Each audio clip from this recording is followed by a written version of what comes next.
Next up is a super easy and delicious Rosemary Focaccia bread made with wheat and oat flour. You're going to love this recipe because it's going to be ready in under an hour and a half. And first I'm going to be sharing with you a couple of health benefits of some of those vital ingredients in the recipe for heart health. And at about the 2-minute mark on this video, I'm going to start making the bread. And never fear, in case you miss a step, I'm going to have the free PDF of the recipe below in the description for you to print off. And in next week's video, I'm going to be showing you how to make 2 delicious hummuses that you can serve with the bread. Oats are packed with protein and carbs and just a little fat. They are also packed with nutrients for the heart. Specifically, they have soluble fiber to help lower cholesterol. And they also have the B vitamins like B1, B3, B5, B6, and B9. And they have magnesium and potassium. They also contain polyphenols and a special class of antioxidants called avenathramides, which have been shown to lower blood pressure and increase nitric oxide, which helps the blood vessels dilate. If that's not enough, they also have an anti-inflammatory effect, and they promote the release of a hormone in the gut called peptide YY that helps us feel full. So in other words, they'll keep you lean. Now, if you don't have any oat flour lying around, you can just take some oatmeal, some oats, rolled oats from your oat canister, and grind them up in your blender or food processor and use that for your oat flour. The other ingredient I'd like to talk about in the whole wheat flour is chromium. Chromium is also in the baker's yeast we're going to be using, as well as the whole wheat flour, as I mentioned. I did my meta-analysis on chromium when I was in medical school, and I found out some interesting things about chromium. Chromium actually does lower hemoglobin A1C and triglycerides, and it also raises the HDL, which is our high-density lipoprotein or good cholesterol.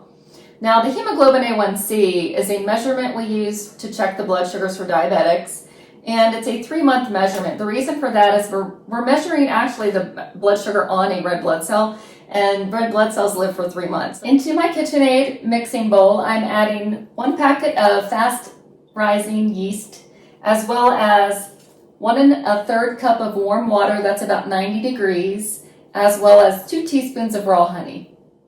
And then we're going to give that about 5 minutes to sit and get foamy, so you know the yeast is activated. So after about 5 minutes, that's what it's going to look like, and that's perfect for the next step.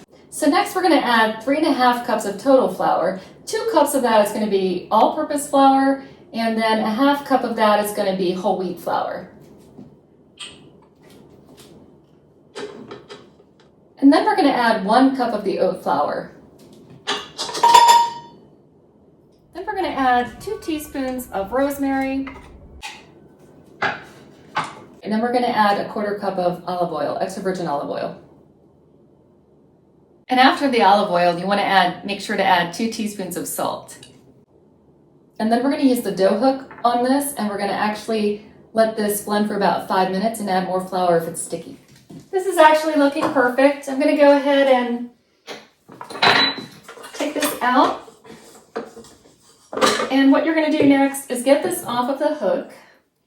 And it should slide pretty easily off if the amount of flour is right. So you can see here, it looks pretty good now. So we have our ball of dough here. I'm going to spray the inside of the bowl with olive oil. Then we're going to let that sit in here covered for 45 minutes, undisturbed. So I've already floured my surface. It hasn't quite been 45 minutes, but we're going to go ahead and roll this dough out. And you can do this you can make this into a nice round loaf, or you can do a nice square. I'm going to go ahead and shape this into kind of a mini round loaf for now. And then I'm going to go ahead and set this on my already prepared baking sheet. Back this up so you can see it. We're going to go ahead and put some holes in it. I'm just going to use my finger and go across, put some indentations in that. And then next, we're just going to go ahead and drizzle a little bit of olive oil on this. And then we're going to top this with some coarse salt. I'm using some salt that my sister-in-law Christina got me in France. She was just in France and just got back. So I'm gonna try this out for the first time using that.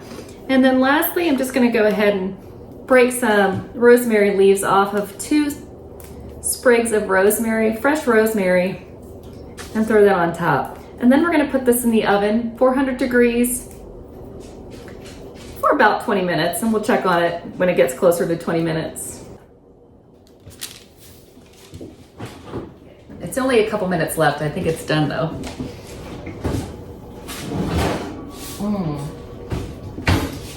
Yes. I definitely think this is done.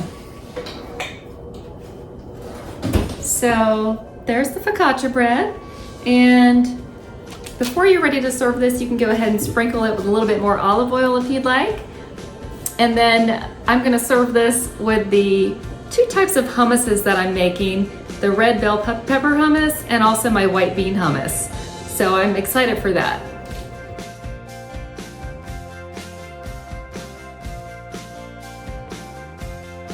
I'm gonna go ahead and just tear it because I really am curious to see. There's the bottom of it.